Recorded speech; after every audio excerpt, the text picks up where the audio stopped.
Seguimos con Silvia Piceda y Sebastián Cuatromo.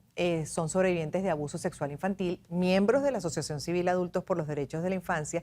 Y en ese trabajo, además, se conocieron y son ahora familia. Y como familia, además también como sobrevivientes, están en esta campaña constante, hoy ambos en esta entrevista, justamente para visibilizar, primero que nada, el problema, porque es un flagelo, y luego generar conciencia sobre, pues como familia, cómo podemos contener esto, que sigue pasando de generación en generación. Y es una cadena, porque además muchas veces, corríjame si estoy equivocada, señor Sebastián y señora Silvia, pero muchas veces el sobreviviente, el abusado, pues termina repitiendo la conducta, o puede pasar lo contrario, de que evita, denuncia, busca proteger, pero en otros casos queda con un trauma o entendiendo que esto es normal y lo sigue repitiendo, ¿no? Y se sigue, siguen ocurriendo casos de abuso. Eso sí puede pasar. ¿Lo han visto ustedes dentro del análisis, estudio como sobrevivientes de abuso sexual, señora Silvia?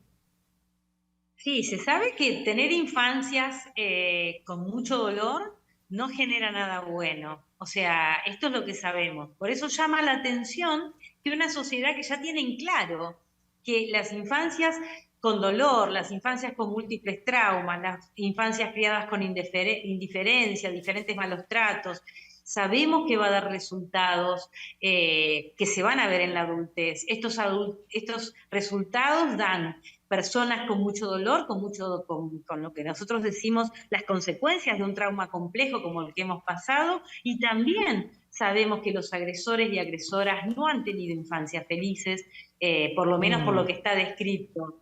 Por lo tanto, es que nosotros hacemos tanto hincapié en que la sociedad toda y los estados, ahí entra la importancia de nuestros estados, en verdad tomar medidas de protección hacia los niños y niñas. Y una de las medidas para mí fundamental es empezar a saber esto de que el abuso sexual y otros abusos y malos tratos en la infancia suceden alrededor, en general, a los niños y niñas dentro de sus propias casas, dentro de los lugares donde deben ser protegidos.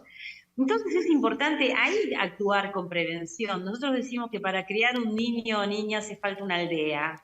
Y esto significa que la suerte de la vida de un niño o niña no tiene que depender de la suerte de la familia biológica que le tocó.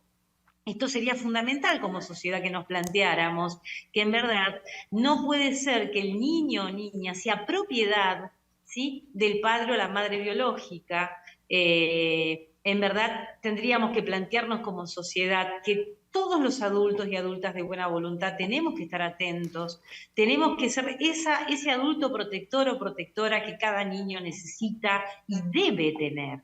Y eso es un cambio en el modo de vínculos con el cual tomamos la vida, ¿no? O sea, pensar que ser adulto siempre es un lugar de poder. El tema es qué Claro. hago con ese poder cuando estoy con un niño. Y esto hay que empezar también a trabajarlo, a discutirlo, y muchas veces los adultos y adultas tenemos que llorar nuestras infancias para poder ser buenos adultos, protectores hacia los niños.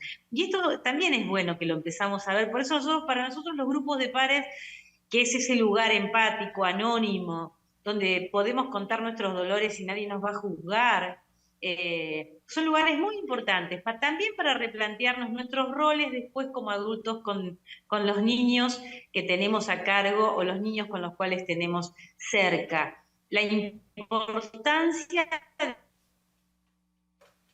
de analizar cómo fueron realmente nuestras infancias, porque nos gusta contar infancias protegidas, cuidadas, cuando en verdad sabemos por estadística que muchos de nosotros y nosotras no tuvimos esos adultos que tenían que cuidarnos, que tenían que marcarnos el camino, que tenían que decirnos, mostrarnos con el ejemplo el camino a seguir, sino absolutamente todo lo contrario, y más de uno de nosotros recibimos directamente agresiones físicas y muchos agresiones sexuales. Ahí también la pregunta, señor Sebastián, además, cómo se crea la red de custodia, de cuidado de esa etapa crucial, fundamental, que es la de la infancia, en plena formación, además, cuando ni siquiera tienen conciencia y pueden asumir durante mucho tiempo que eso puede ser normal, porque evidentemente, pues no, en un tema que ni se aborda, ni se habla en los núcleos familiares, pues cómo explicar que alguien pueda estar, y además cercano, desde el cariño supuestamente, abusando de ti. Entonces ahí también el punto de cómo esto ocurre en el núcleo familiar, evidentemente, pues ahí uno se pregunta cómo puedes proteger a un niño cuando a lo mejor los agresores son el padre o la madre,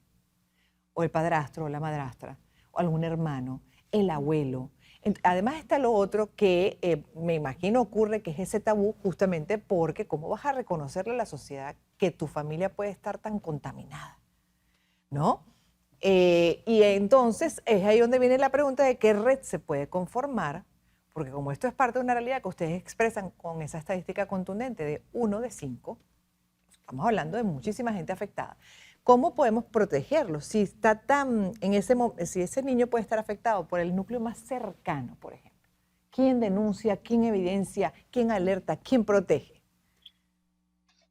Bueno, una de las tantas maneras, por ejemplo, en Argentina tenemos una experiencia pública y social ya de muchos años, que en este caso tiene que ver con el rol del Estado como garante de los derechos de la infancia, con una política pública en materia educativa, que en la Argentina se llama Ley de Educación Sexual Integral. Y es una ley que ya tiene más de 15 años, que se aplica en las escuelas para que niñas, niños y adolescentes allí tengan contextos y ámbitos donde poder trabajar sus emociones, sus sentimientos, donde puedan sentir confianza para hablar acerca de lo que les pasa, donde de acuerdo a cada edad y a cada etapa evolutiva puedan tener acceso a información científicamente validada, donde se haga mucho hincapié culturalmente en los modos de relación y de vinculación. Y esa experiencia, que reitero es una experiencia social de muchos años, en el caso de Argentina, con luces y sombras, muchas veces falta voluntades de los gobiernos para aplicar la ley, para capacitar a los docentes, pero lo que demuestra esa ley, por ejemplo, cuando se la aplica, cuando las niñas, niños y adolescentes son concebidos como sujetos de derecho, que este es el mandato de la Convención Internacional de los Derechos del Niño, en este caso como sujetos de derecho al interior de las escuelas, lo que demuestra la experiencia es que cuando sienten esas condiciones y esos contextos, niñas, niños y adolescentes empiezan a compartir los abusos que sufren dentro de sus familias y lo empiezan a compartir y a expresar como nunca lo habían hecho hasta ahora, pero porque como comunidad adulta no habíamos sabido generar las condiciones de posibilidad para que eso sucediera. A su vez, otra característica del abuso sexual en la infancia es que muchas veces las víctimas no manifiestan lo que les está pasando de manera verbal, como no sin dificultades a veces logramos hacerlo las personas adultas décadas después de haber sido víctimas, sino que muchas veces niñas, niños y adolescentes manifiestan lo que les está pasando a través de sus cuerpos, de sus actitudes, de sus dibujos. Hay signos y síntomas físicos y conductuales de acuerdo a cada edad y a cada etapa evolutiva. Y eso lo que requiere en materia educativa, por ejemplo, son docentes capacitados en materia de abuso sexual, que sepan detectar, escuchar, decodificar todas esas señales, todos esos gritos silenciosos que las niñas y niños nos están transmitiendo. En nuestro caso, en nuestra experiencia de sobrevivientes de múltiples generaciones, siempre decimos, nosotros y nosotras pasamos delante de todas nuestras escuelas, de nuestros clubes, de nuestros barrios, de nuestros vecindarios, de nuestras familias, y nadie supo vernos y escucharnos. Nadie supo decodificar todo eso que estábamos transmitiendo de manera no verbal.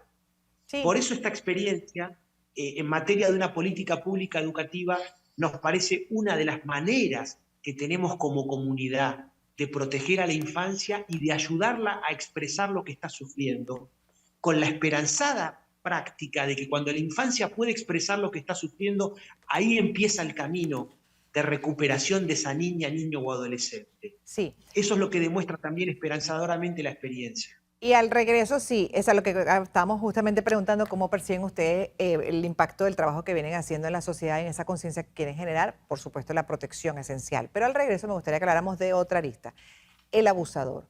De acuerdo a lo que ustedes han estudiado, analizado y siendo sobrevivientes, ¿es factible que quien se atreve a meterse con un niño pueda ser recuperado? En unos minutos desde el punto de vista de ambos.